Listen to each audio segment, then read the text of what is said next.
Hello, in this video, I'm going to show you how the return on investment calculator works when evaluating the impact of the auto-dry motorized rain shelter system on the production of sweet cherries. So if we were filling this out for a particular customer, we would be identifying the name, obviously, which variety are we talking about?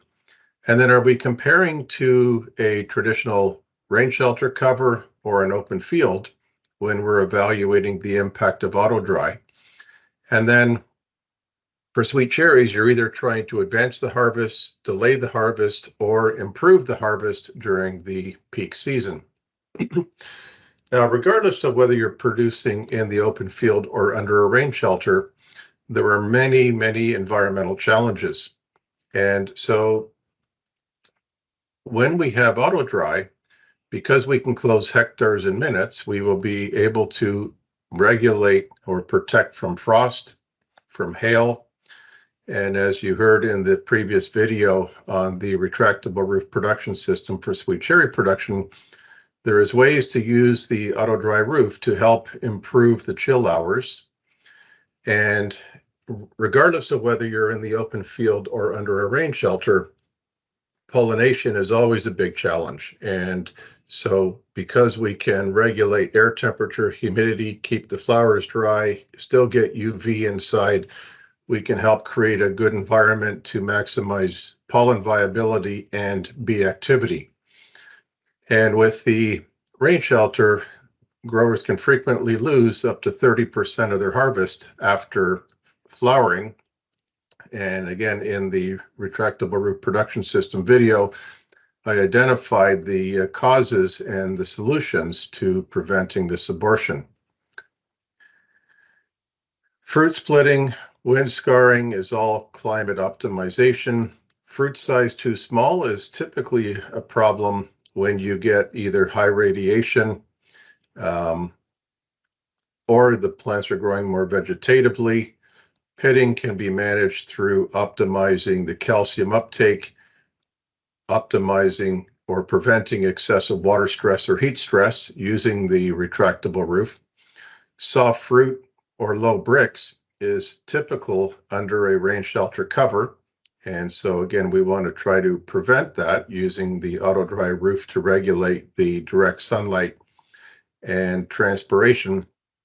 And double fruiting it can be a very serious problem both in the open field and in the rain shelter due to damage to the spurs after the harvest is finished from the excessive heat and transpiration. And again, there are strategies for how to prevent that using auto dry that we've already discussed in the previous video. Now, when we're trying to understand the impact of auto dry on profitability, harvesting represents a big factor in the cost and profitability of the cherry orchard. And so almost regardless of where you are in the world, it's becoming more difficult to find enough pickers. And depending on the climate, you either have 2 weeks to harvest or 1 week to harvest. And so that can become a problem if you don't have enough harvesters to cope for or cope with the sudden increase in ripening speed. Regardless of whether you're in the open field or rain shelter, the harvest needs to stop earlier in the day due to the excessive heat, and we've already identified strategies to prevent that problem. Now, for those that are growing under rain covers, one of the big problems is uneven ripening, which prevents you from harvesting the complete tree at once, and so you have to employ selective picking and do 2 or 3 harvests. And selective picking can cause up to a 30% reduction in the kilos harvested per day per worker. So let's take a quick look at the impact of this uneven ripening on the harvest.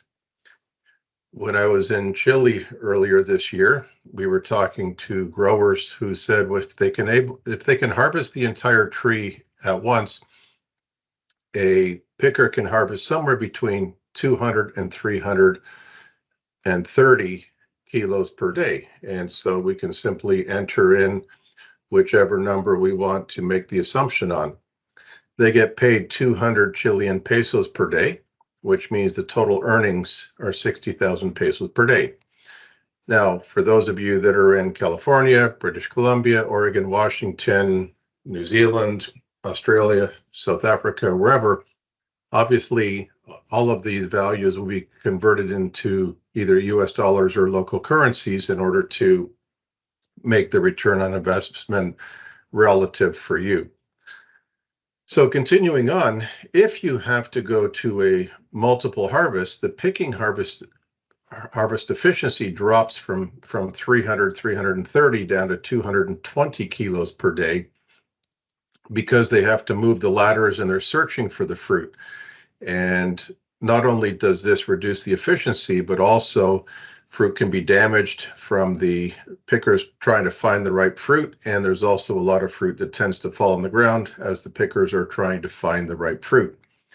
Now, looking at the earnings to the picker, if they only harvest 220 kilos per day at the same 200 pesos per kilo, their income per day dropped from 60,000 pesos down to 44,000, which means they just lost 27% of their income because of the inefficiency from multiple harvests.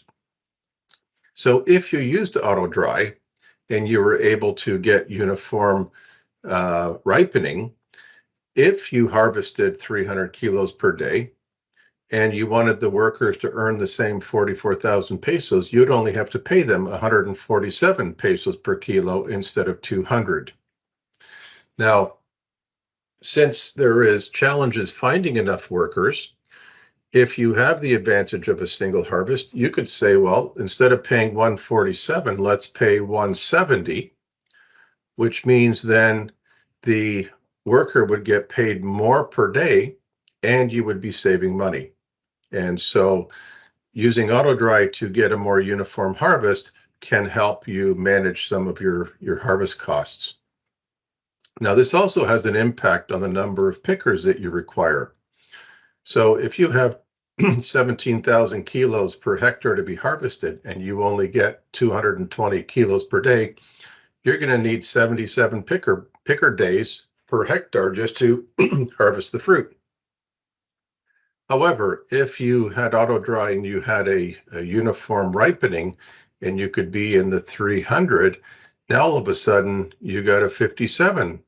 You only need 57 pickers per day, which means a rain shelter may increase the number of pickers you need by 27%. Now, we were told that they can get up to 330. Well, now all of a sudden we're going from 77 down to 52 workers. So if the number of workers is becoming limiting, then using auto dry can help you cope with this peak harvest season without needing so many pickers. So as we go through the financial analysis, we said we want to harvest earlier. We want to use auto dry to increase the firmness compared to the rain shelter. We want higher bricks, more firmness. And under the rain shelter, the fruit tends to develop smaller. So we want to increase the size. And obviously, if we're using auto dry to improve the environment through climate optimization, then the roof is only going to be closed when it's having a positive effect on the environment around the tree. And so the goal is to increase the yield while also protecting against extreme weather events. Now, two important assumptions in this model. We're assuming that the trees are already in production, so the trees are at least 3 years old. And when you have an extreme weather event that damages a lot of the fruit in the region, then the market price tends to go up. So we're going to have a place where we can incorporate a general price increase per kilo caused by extreme weather events, which would make that a bad year. Now, during the Growers Day in Chile, we pulled the audience to kind of get some averages under a rain cover for Satina. And in a good year, they would get 16 tons per hectare, an average year 12, and a poor year 6. And when we talked about the percent of number one quality, it would be 95 down to 85 down to 65 in a poor year. This results in the total tons of export quality fruit at 15, 10, and basically 4 tons per hectare in a bad year. Now, if we're using auto dry to not just protect from the bad weather, but to also optimize light levels, air temperature, and transpiration, we should get an increase in yield. And so we've conservatively estimated just even 1 kilo more in a good year from optimizing the climate. In a average year, it would go from 12 to 15. And in a poor year, we just assumed 12. Now, considering that the reason the average was 6 on a poor year, there was an extreme weather event that caused massive disruption in the supply. So it could have been rain close to the harvest, could be a frost, could be poor pollination, doesn't matter what the cause is, but because auto dry is able to quickly react to changing conditions, you should be able to prevent the causes of this dramatic drop in yield. Now, working with growers over the last 10 years with cherries, we do get feedback that the percent of number one quality generally hovers around 95% because, again, we're able to manage the wind, the temperatures, and the things that tend to cause reductions in number one quality. And so for this particular example, we've assumed 95% in a good year, 90% in an average year, and 85% in a poor year. And the beauty of the spreadsheet, you can make whatever changes you want, and it flushes through the entire system. So comparing the yield of number one export quality fruit, you can see we went from 15 to 16 in a good year, which is a 6% increase. In an average year from 10 to 13, which is 28%. But in a bad year, we went from 4 to 10, which is a 162% increase in export quality. Now, looking at the cost of production, the growers in Chile spend approximately $1,000 per hectare per year to manually open and close rain covers, and that's once per season. Obviously, if you're in a country with higher labor costs, then you're going to be spending a lot more than that, and that is on the assumption that you actually can find the labor to move the covers. They spend approximately $16,000 per year for fertilizer, spraying of chemicals, supply of chemicals, pruning, etc.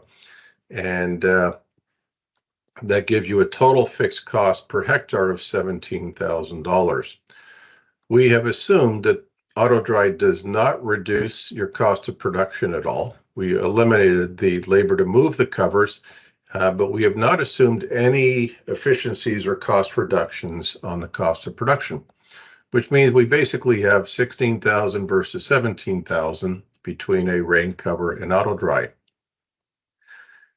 Now, the variable cost per kilo, which is the cost to pick it, pack it, and transport it, they spend $1.80 per kilo.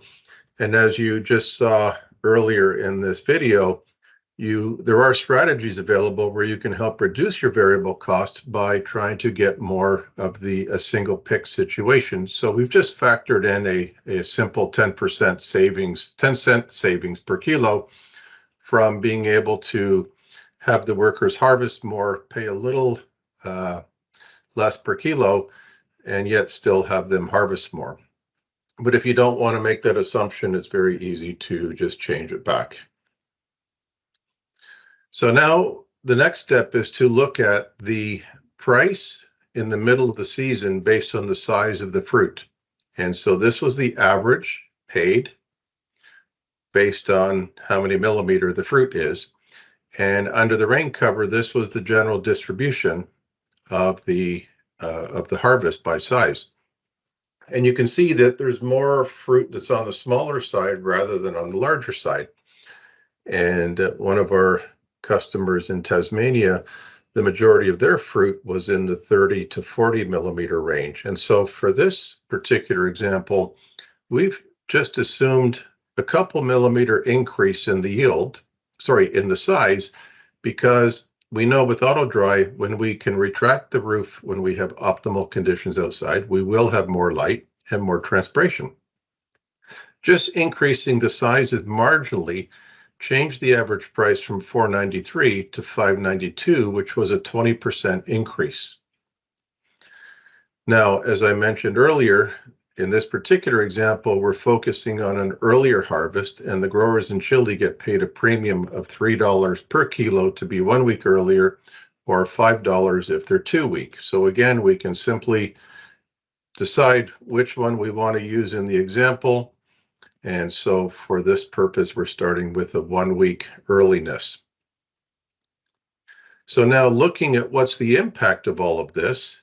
So I've got a $3 premium based on being early. I've got an average price of $5.92, which means my total price per kilo is $8.92. And in the conventional system, we're at $4.93. Because again, the challenge here under the rain cover is, yes, they can start to get earlier, but they get soft fruit. And so if you're trying to sell a number one quality, you need to be early, but you also need high firmness and high bricks content. And so using auto dry to increase the size, get early, and maintain firmness and bricks can yield you massive increases in the average price per kilo. Now, as I mentioned at the beginning, when you have a bad season in a region because of bad weather, the market prices go up. So this allows you to identify or select a particular premium in a bad year. So you can see here, this is the two averages in a good or average year.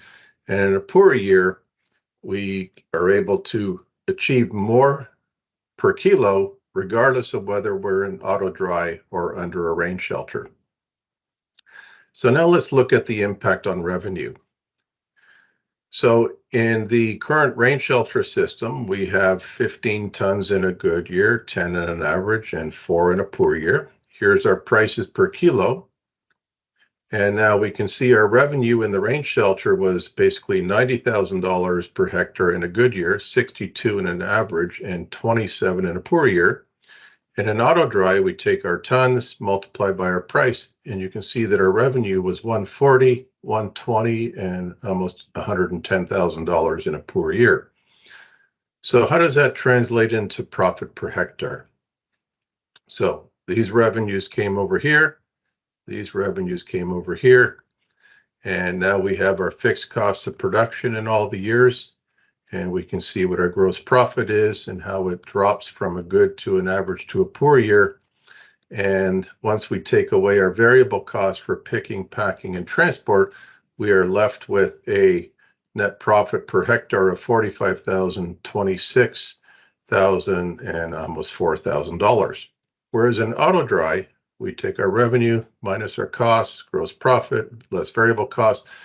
We have a net profit per hectare of $100,000, $81,000, and $75,000. Now, what's the return on investment?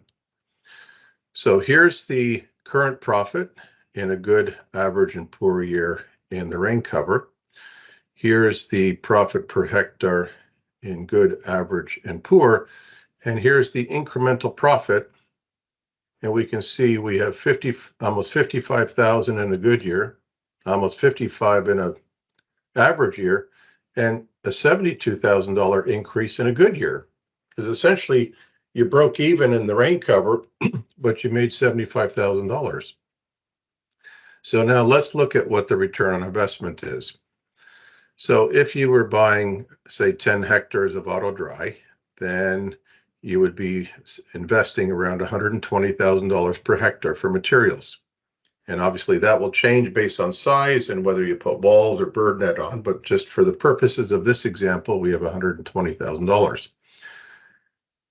The installation cost we've put at $30,000 per hectare. And obviously that again is going to change based on what country you're located in. So the total investment was $150,000 per hectare. They currently spend around $25,000 to $30,000 per hectare for a conventional rain shelter system, which means your incremental investment was $125,000. So if my investment is 125, and you can see it's the same in all 3 years, if my investment is 125, my incremental profit's 55, my return on investment was 2.3 years in a good year, 2.3 in an average year, and 1.7 in a poor year. So we actually paid for the house even faster in a poor year because of our incremental profit. We can now see in the charts just how the tons per hectare can vary so much between a good average and a poor year, but much more consistent in an auto dry system where you can actually optimize the climate and protect hectares quickly. Here's our changes in our price per kilo. Here's the impact on revenue per hectare between auto dry and the rain shelter. We can now see what is the difference in our profit per hectare, our profit per kilo, and the return on investment. Now, the beauty of this spreadsheet is that you can easily change some of your assumptions to see what the impact is. For those of you that watched the earlier video on the retractable roof production system for cherries, you saw that the auto dry creates a much more closed roof system for trapping heat in comparison to a traditional rain shelter system. So if you're able to retain more heat, then you should be able to advance the flowering more than just under a rain shelter system. Let's say, for example, we hit 2 weeks earlier, and then all of a sudden, our return on investment 1.4, 1.5, 1.3. So it's basically 2 seasons.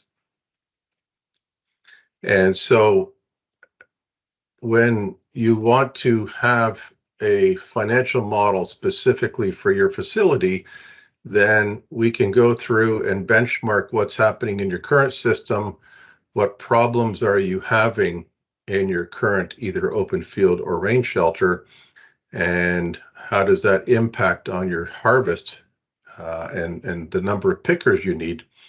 And then you'll be able to quickly understand what is the final return on investment and impact on profitability from having the ability to not just protect your cherries from extreme weather events, but more importantly, to actually optimize the climate during chill accumulation, during pollination, during the cell expansion, fruit ripening, harvest stage, and equally important, that post-harvest period when you have the risk of the excessive sun radiation and transpiration damaging the spurs, which will cause more double fruiting and or fewer flowers in the following year. So I'd like to thank you for taking the time to learn about how this return on investment calculator works. And if you would like to have a copy tailored to your specific situation, then just contact your Cravo business development representative or send an email to sales@cravo.com. And thanks again for taking the time to learn about the return on investment calculator.